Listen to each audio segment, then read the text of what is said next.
Haganising Navibia touching up.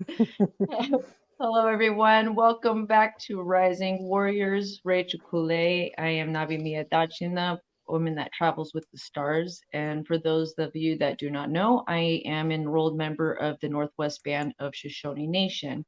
And today I have my lovely mother, best friend, business partner, so many things with us today. And today, so we are going to be continuing off of our last topic of what does it mean to follow our path. And today is our vision of the path. So following the path isn't rushing out to change the circumstances around us, but rather it's going in within ourselves to find our center. When we operate from centeredness, we find right underneath our feet a new path will appear, which will lead us to a life of different circumstances. Mm-hmm. So I'm excited to speak on this one. So go ahead and take it away, Okay. Professor. Yes, because I deserve that title because I'm still paying my student loans. Yeah, and you are a professor. Paying for that piece of paper. Yes. Uh, okay, so we're talking about also finding and gaining medicine in all things. And I was thinking, what is, medicine is so different in as far as like the definition of what Western culture, how they define medicine, and then Mhm, we define it in a different way. And so, medicine in the cultural or in the Western perspective, it's about your well-being, right? The health, your well-being, physically, maybe mhm, even mentally. But when it comes to indigenous perspective, when we talk about you find medicine in all things, we're talking about the energy, the healing that you get from all things. So we're going to start with the first. We're going to start with the four-legged, and how does a four-legged relative give us medicine? There's so many mhm. different variations and different ways of how the four-leggeds, um, you know, give us that medicine. And I'm I'm reminded today, uh, your sister, we're eating and we have chopsticks, and she's like, what would happen if we didn't have hands to eat with? And I looked at her and go, we are like four-legged people. She's like, oh. I go, yes, a blonde moment. But we are not so far off in all things that are living, that we're not far off, sharing DNA with all our relatives. And but the four-legged, let's go back, they teach us so many things. Let's just start and simplify like the four directions. So we have, the wolf, and what is that wolf teaching us? Maybe I'll ask you that, Rachel. You could think about it. What does a four-legged wolf teach us? What is our relative teaching us? What does a buffalo teach us? What does a bear teach us? We'll start with those three. So the wolf, uh, well, that's more coyote, but the wolf for me is like that leader, the Hmm. leadership role, and one that has, that strength to really go through and carve out a new path. And I have this image in my mind, and later I'll find it and I'll post it onto the Rising Warriors page. But there's this picture that it gives you a really good example of this, and it's this wolves. They're running in a pack through this really really thick snow, but in the very front you have the leader, and he's carving the path out for the ones to come behind it. But then as you start to see the wolf going through, you start to actually, and with the wolves following behind him, you start to see the path widening and getting bigger. And so it's like it takes that, that courage, but at the same time, um, I'm going to bring my dance into this, because we've always been told, I was always told I was the leader of the pack. The family is a pack. You move together. So it's that togetherness of moving Mhm. together.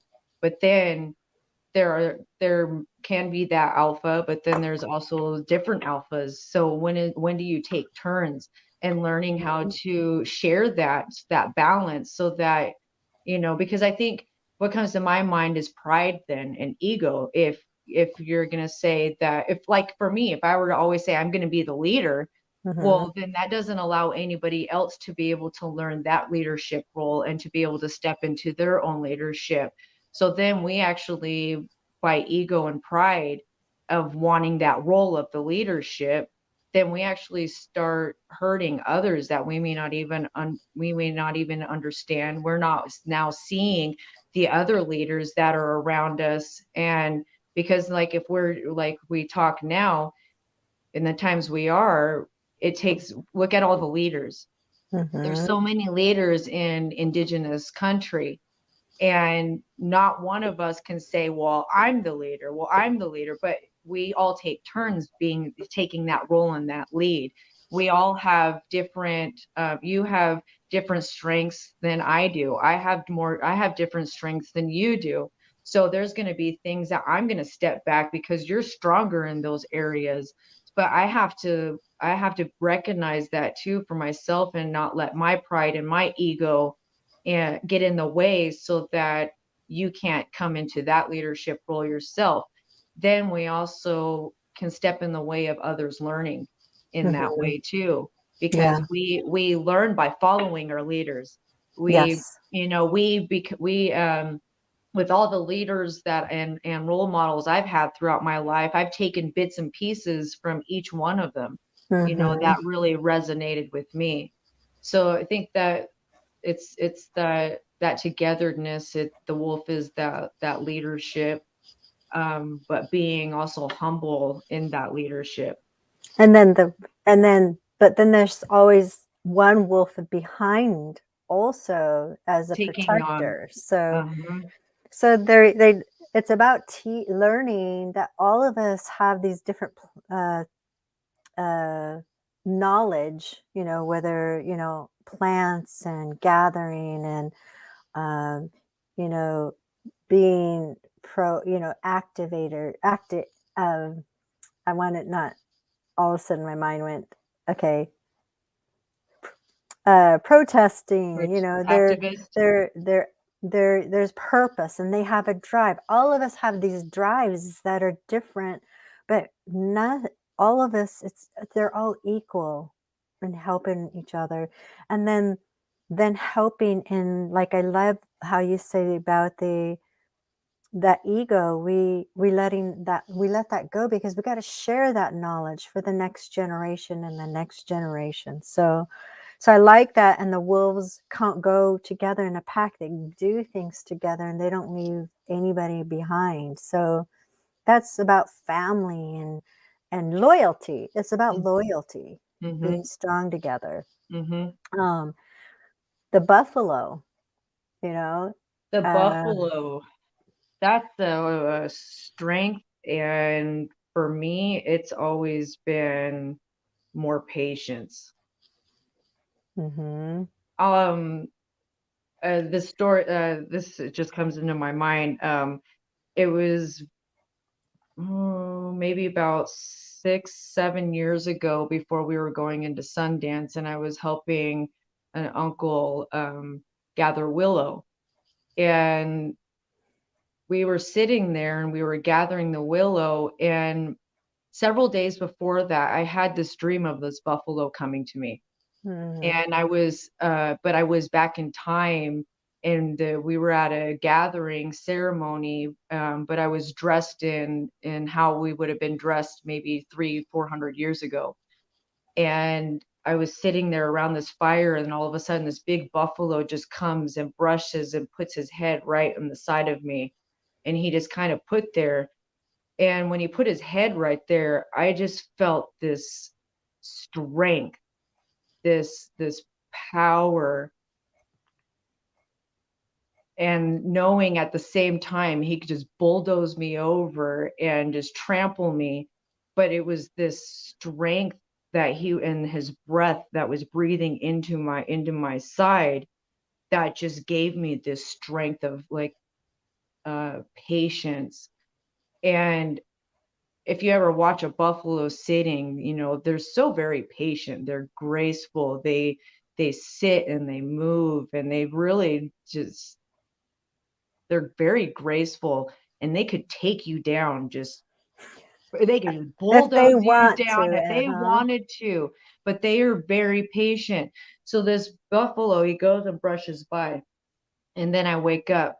Then a couple days later, I'm in the willows, and all of a sudden, I felt that same feeling of in my dream when that buffalo was coming up to me.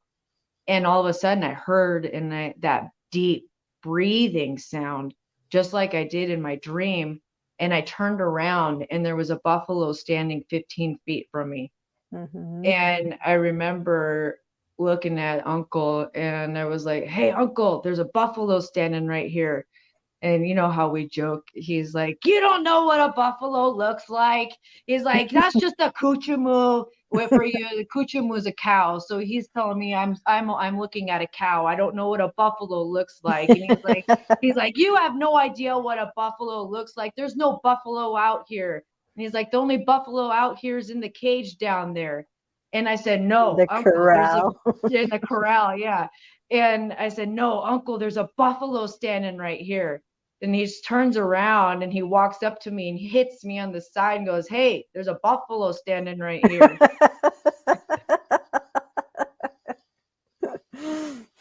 so, so, so he is like, "All right." He's like, we gotta slowly walk and get to the truck. But this feeling that I had when I was staring at this buffalo was like the same spirit, that same one that came to me in my dream.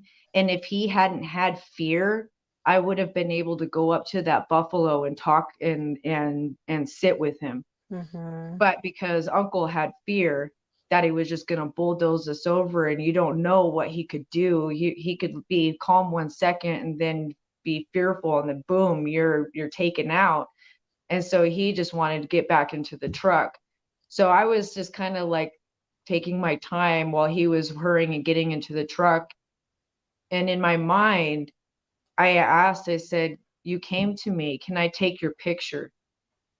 And I had my phone, and he literally stopped in his tracks and stopped and looked at me enough for me to take the picture of him, because I told him that he was going to go on my Sundance belt, my regalia, and I wanted to dance with him.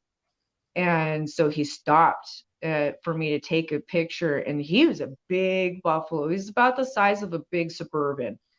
And so, but as he was walking, he started walking, and I just watched him just walk into the tall, tall grass. And then there was this, the bottoms, the lake down there, a river. And I just watched him go sit over there. He went all the way to the edge of the grass where the water was, and he just sat there. And I sat there for, I don't know, maybe a half hour just watching him just sit and be in nature. Mm-hmm. And that's when I started realizing even more that patience. And every time I I find myself, helping, praying, to Creator to help me have more patience, that buffalo ends up coming again. Mm-hmm. But then not only that, there's that warrior that comes with the buffalo. Mm-hmm. That spirit of the buffalo comes into Sundance. It comes into ceremony. And that's also that resemble to that great spirit Mm-hmm. that comes in trouble. I heard lots of old ones and describe dreams, and where, especially my mom, where she was very ill. This is when I was a young girl, and she ended up in the hospital. And she said that she went to the spirit world. And she said as she entered, there was this gate that she was going to go through, and they told her, no, it's not time for you to come home yet. And she said, no, I want to stay. And they said, no, you need to go. And she's like stubborn, and she's like, no, I'm not going to go back. And she's like, no, they told her, no, you have children, they need you, you have to go back. And she was very sad having to leave, but she said that a white buffalo greeted her, and then he chased her. He said, he looked at her and said, you need to go now. And she's like, no. And he looks at her, and then he goes, okay, fine. But he ends up chasing her. She ends up back in her body. But it's that strength of a buffalo. It's the power. It's the wisdom that they have and their connection, but also they don't rush things. They just take their time in making decisions. They don't rush into the next, event. They look at the environment. They don't rush. And I think for me, I think every animal we can relate to in different ways, because it's maybe something that we see in them where we need to grow.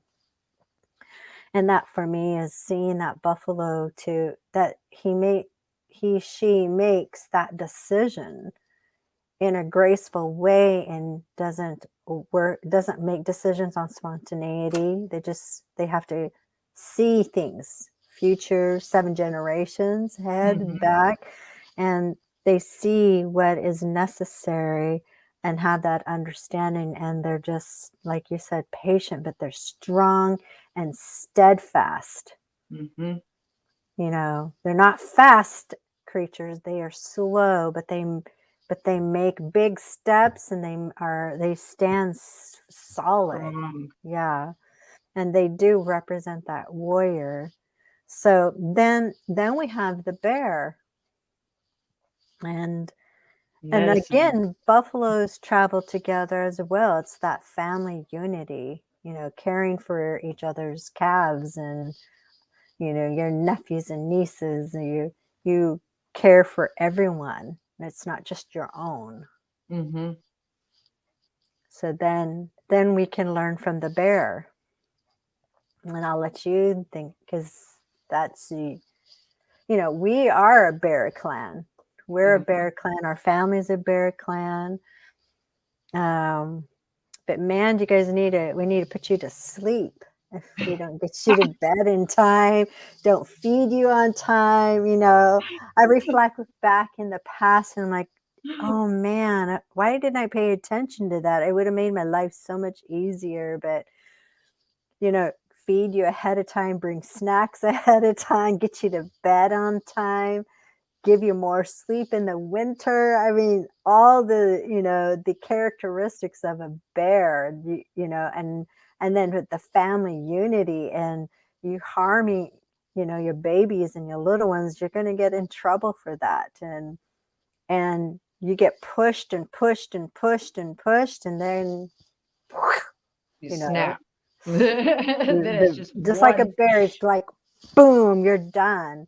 And that's where we have to be really careful, as that we have that medicine, is we have to watch ourselves and be careful, because we could harm someone. But I want to hear from you, that bear medicine, and what so the bear teaches you. A story comes into mind. So a long time ago, there was this old woman that was traveling through the mountains, and she was sick. And she come up on this village, and she come walking down into the village, and there was all of these teepees lined up down this path. And the first one she came up to was a wolf. And she asked the wolf, is there anything that I can do? Can you help me? Do you have any water? And the wolf said no. So she go, okay. So she went to the next one, and it was the rabbit. And she asked the rabbit, do you have any food? Do you have any, can I stay here? Can I just sleep and rest? I'm tired. I'm sick. And the rabbit said, no, we don't have room. So then she goes down to the horse, and the horse, she's asking again, can do you have any place I can lay and feed me and water, and I just need a rest and I need help. And he said, no, I'm sorry, we can't help you. So this woman, she started going down to the eagle and to the buffalo and all these different animals, and each one of them kept turning her away and saying, no, we can't help you, we don't have enough water to spare or food to spare, until she came to the very end and she was about to turn around, but she saw the bear. And she saw the bear sitting inside the teepee, and there was a fire going, and they had the flap up. And Mm-hmm. so she said, okay, I'll go over here. So she walked down to the bear and said, can I have some water? And the bear was already standing there with the water, and said, come in. And she goes, and the bear said, sit down, rest, here's some blankets. And so he put the woman to rest and let her sleep throughout the night and just kept watching over her.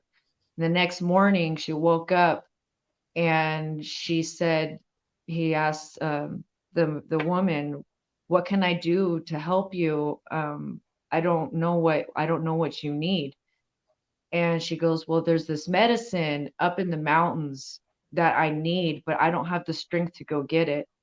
And he goes, well, I'll go find it. So Mm-hmm. she described what this medicine looked like and what it smelt like and where to find it. So the bear went up to the mountains and come back with this medicine and said, is this the medicine? And she said, yes, this is the medicine that I needed to get better. I need to take. Now I need you to prepare it into a tea. So the bear prepared this medicine into a tea for her. So she drank that tea throughout the day. And then the next morning, again, the bear comes to the woman and says, what can I do for you again? And she says, okay, I need this next medicine. And it was a bear root. She says, I need this medicine for my cold and for my chest. And so, but she says, you have to go way up into the mountains, and you got to dig into the rocks. And and she said what it looked like. And so he went up into the mountains and come back with this root and gave it to her. And so she started eating the root and teaching him how to different ways to prepare this medicine. So the next morning again, she woke up and was feeling a lot better, but she still needed another medicine. So he asked again, what can I go do? So she sent him back up to the mountains again to go to get a different medicine. And when he come back, she turned into creator. And when he got back into his teepee, the woman was no longer standing there, and it was a man. He said in white, who said it was creator standing there, and said that you were the only one that welcomed me into your home, not knowing who I was. You're the only one that had the strength to go find this medicine and has the patience and the understanding and the willing to understand how this medicine works and how to help people. You have the compassion and you feel for people and you understand and you see them. So you have the ability to heal people and to take that sickness and that pain from them. So because you did these things for me, I'm gifting you with the medicine. Ah. So that's where I was told is when creator gave the bear the medicine for the herbs.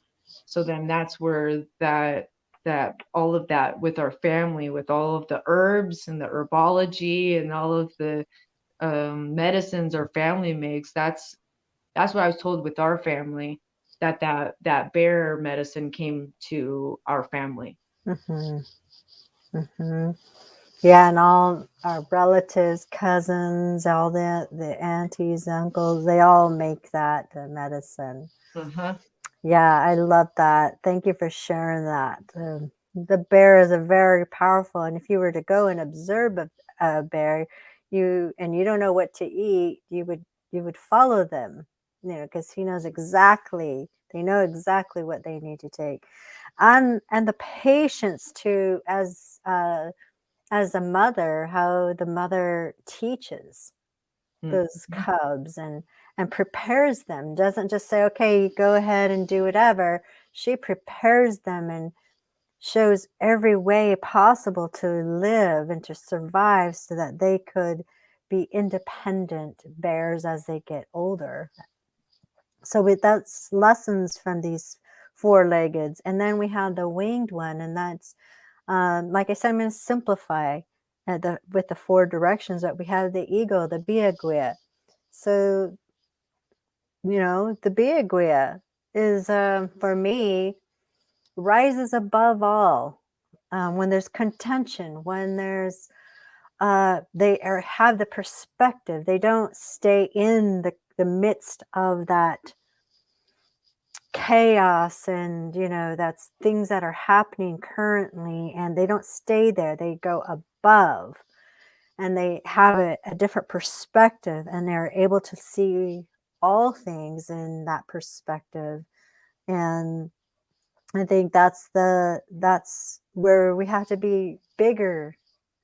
We have to ask Creator, help me to be a Guia. Help me to rise above these human ways, these human errors, and that I be more than that. And I Mm. fly and I soar above. And also learning to just go with the flow instead of resisting, and then soaring, because it is soaring. I got a glimpse of it. I When I was younger, I did a paragliding, and that soaring where you're just letting the air rise and move you, and you're just flowing gently up in the air, and is the most exhilarating feeling. And when I see that with the eagles, they just go in that thermal dynamic, and that you just flow with it. It is the most exhilarating feeling, and I love watching them as they just glide.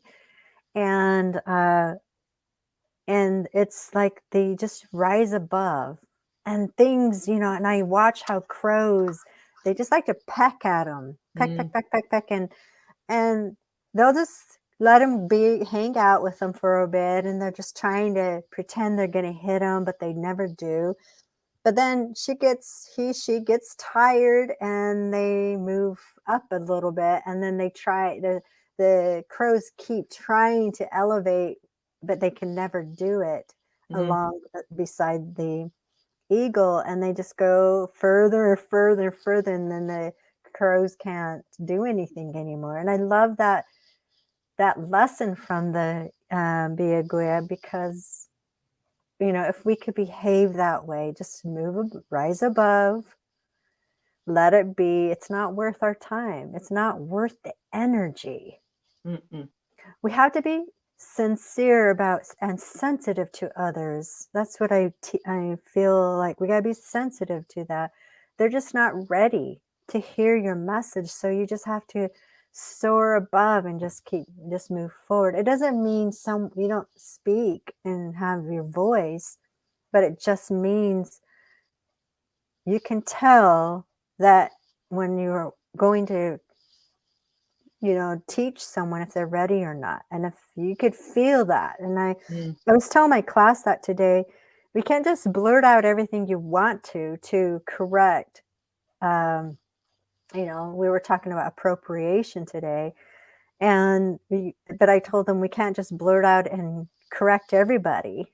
You have to go within and hear hear, be in silence, and then hear, is this person going to hear my message today?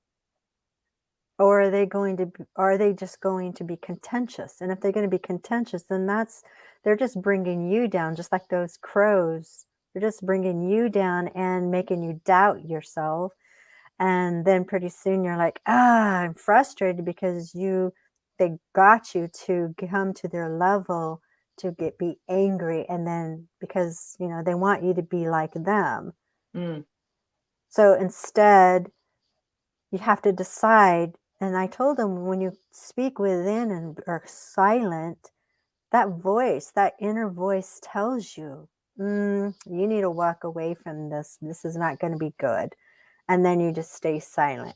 And there have been times, and you've witnessed that there have been times that someone's been contentious and yelling at me and, wanting me to respond. Mm-hmm. And I just stared at him, let him be. And then I said, when you come down from whatever is going on here, I will speak to you. But I'm not going to do this. Mm-hmm. No one's going to get hurt. So I just look at them and I walk away. And We've it's been not treat you easy. like little kids. Yeah. But, it's not easy. And so those are the things, they're just basic, but I want to simplify things. But that's medicine that for us in our perspective, things that are helping us be better people, teaching us the lessons. And then we have the plant people. The plants, they teach us so much. And they teach us when to gather, when it's time to use the medicine, what they're used for. If we're silent enough, we could hear them, and they teach us what they're used for and why they're there for us. So plants, and then they could tell you the stories that they've seen, and witness, like trees. They have lots to say. If you ever been to the coastal, Northwest coastal forest, those trees have so many stories of what they've witnessed. But it's throughout the whole country. But because we live out here, I've heard those stories, and those trees, they have so much to teach, and what they've witnessed and how they've seen things change. Mm-hmm. So trees have enormous perspective and are resilient, and they teach us, the resiliency, and because that's in our DNA. We're resilient people no matter what trauma we go through. And then we have the insects, I'm sure you have a story, and then you have, for me, as a child, I was always in awe, and I would lay down and just watch the ants and just have them, how they just moved and carried things back and forth. And I was entranced by what they would do. And I would even stick little obstacles in their way to see what would happen, but it never swayed them to get back on the right track. And they would either go over it or around it or figure something, but they never swayed away from that path that they were on. They were bound and determined to be prepared, for the winter. But these days, these ants over here, they're lazy. They come in the house, and I'm like, they show up in the winter. I'm like, you guys, I've been putting out food for you outside. You don't need to come in the house. You guys should have been prepared. You didn't give your offering to the grasshoppers. They didn't. Yeah, that's what I'm saying. The Oh little yeah. ants didn't give their offering to the grasshoppers. And oh my gosh, and there's so many indigenous storytelling, that teach us all about the animals and the gifts that they give and bring to us. There's a program called the Storyteller Association in Tacoma. And then there's Wisdom of the Elders, who have storytelling. And, there's just so many storytellers out there. And the one in particular that I was involved in the Storytelling Association, we would choose a youth. And then you choose a youth, and then that youth is like an intern. And they follow you, and they learn your stories. And that's, Elaine Grinnell.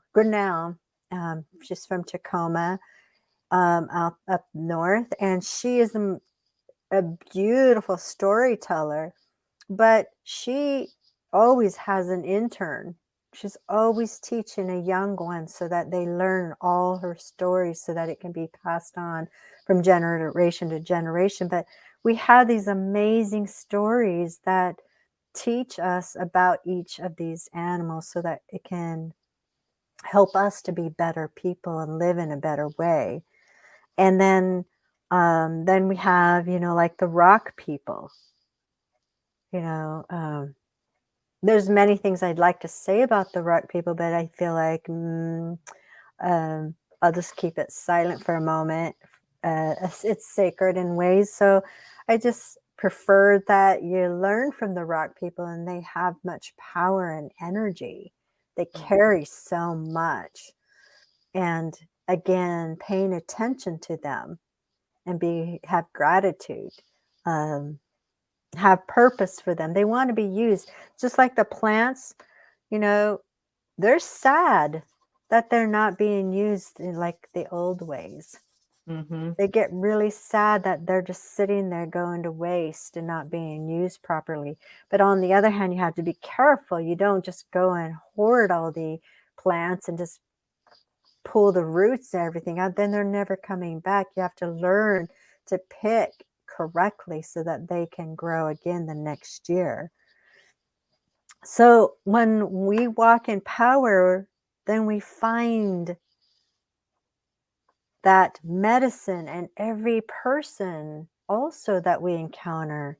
That one's a hard one to swallow for me. So we can learn from human beings, which, I know we do, but in all people that we encounter, how do we find medicine in each person that we encounter? Think about that one, Rachel. Well, the trickster now comes into mind of like Mhm. the coyote, the trickster, because we can take, okay, two different things. We can either allow the trickster to come in and we can do the woe is me and have a pity party and go down that road, or the trickster comes in and, like with me, likes to actually help me change and get out of places that I may be stuck, because change is different, and Mhm. sometimes we don't like change. But when we're trying to move and grow forward on our spiritual path, you have to go through changes. And I Mhm. notice, like with me, when I'm being stubborn, and I'm going to admit it, I get stubborn and my ego gets in the way sometimes. And that trickster ends up coming in and getting me to relook at myself and going, "Oh, okay. I'm really being resistant to my path right now. So okay, I got to let go." And Mhm. so it like pushes me even more. So I've learned to use that trickster as a medicine to get me to reevaluate, to really get me to look at things differently. We always talk about repeating cycles, and if we don't go through healing and if we just keep avoiding something, we'll end up within the year or so around the same time, we'll keep running back into that same trauma, that same situation that we didn't learn from. Or like what I've one lesson for me has been the narcissist. So each time I remember getting out of my abusive marriage, um, I was like, yes, I defeated the narcissist. And then all of a sudden, other one showed up, another trickster showed up, and through a friend. And then Mhm. I had to relearn different situations. So now I had to take lessons and things that I had, um, and mistakes that I made with engaging with arguments and things. Now I had to learn and see, and I could either repeat and give in, like you were saying, like with the eagle, even the bear, like I could give in to the bear and just smack down, clobber, because I know what you're doing and I could put you in your place. But that was the old part, and we're trying to evolve and move forward. So then I had to come as that eagle and Mhm. not engage and realize that this other person was in a different place. And was it even worth me to speak and say anything when she really wasn't going to hear me? And then it's just going to be an argument. And then it could just, you just battle back and forth. Like you were saying earlier, nobody gets hurt. So then I moved on. So then I went through that one. So then now one comes through a different way, but now I now move to another level of that lesson and further knowledge. And so then it keeps evolving forward. But if you want to look at it, instead of staying in a circle going round and around, I'm going around, but then I'm going back and I'm moving forward. So eventually it's just going to be even more like how that eagle really is, of being dived and bombed, and you're just like, boom, I don't have to explain myself. I You have know to engage. I don't have to engage. Creator knows, and that's all that matters at the end of the day. Creator knows. He Hmm. knows my heart. He knows I don't have to go explain myself for like the, pinpoint or point the finger. But so that's kind of like where what reminds me of that too, is that it's the trickster is our teacher of getting us out of those places that we may be stuck and comfortable. Hmm. And getting us out of trying to help us get out of getting our own way too, Uh-huh. Well, right? not only that too, like I can't remember what happened, but there was something that happened a while ago that it was a bad thing, but then that trickster came in, but then at the end of it, after looking at it, it was like a huge blessing in disguise. So, Hmm. it was ended up preventing me from going somewhere that I could have been hurt. Hmm. So it does, that trickster does work in those ways, and it's not always that evil's out to get us. Right. Right. And and it also, to me, I find that it also like pushes us forward, whether entities meant to or not, but they actually helped me. They like pushed me, surged me forward, Mm-hmm. and I'm like, thank you, you know. Mm-hmm. So everything has a purpose, and that's what it means that creator puts out medicine in all things. It's how you look at things. What do these things have to teach us, and how do we learn from each other? If we are not learning and reflecting, we're always going to keep going back and forth, and we're just like going against a current and never going anywhere. So we really need to pay attention, and when we do that, that's when we find and we gain medicine in all things. So it's so important to stay focused, and but look at things in a different light and a different perspective, so that we can grow. It's not about, oh, how is that person growing and that person growing? If they only did this, then things would be different. Well, no, we got to be responsible for our own actions. We got to be responsible for ourselves, and how are we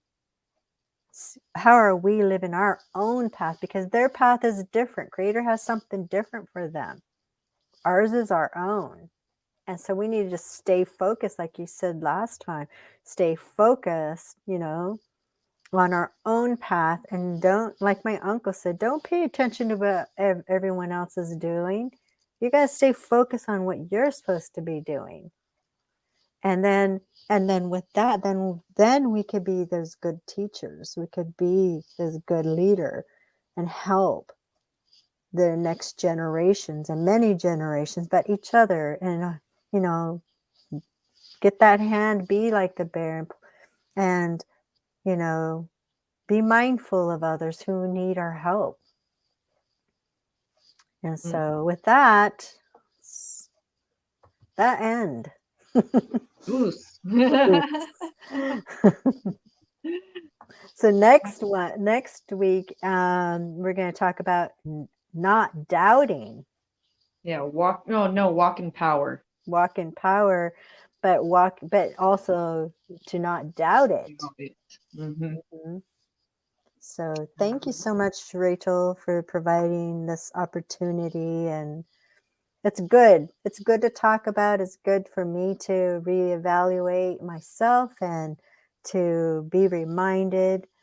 But what, you know, taking time to focus on a bigger perspective in my life, Mm-hmm. have a bigger horizon is focusing Mm-hmm. on my path and helping others. It's a reminder for ourselves too. Yeah. But thank you, Rachel. Good. Thank you. Oos, have a good night, everyone. And we'll see you next week, Monday at 6 p.m. Pacific time. Have a good rest of your week.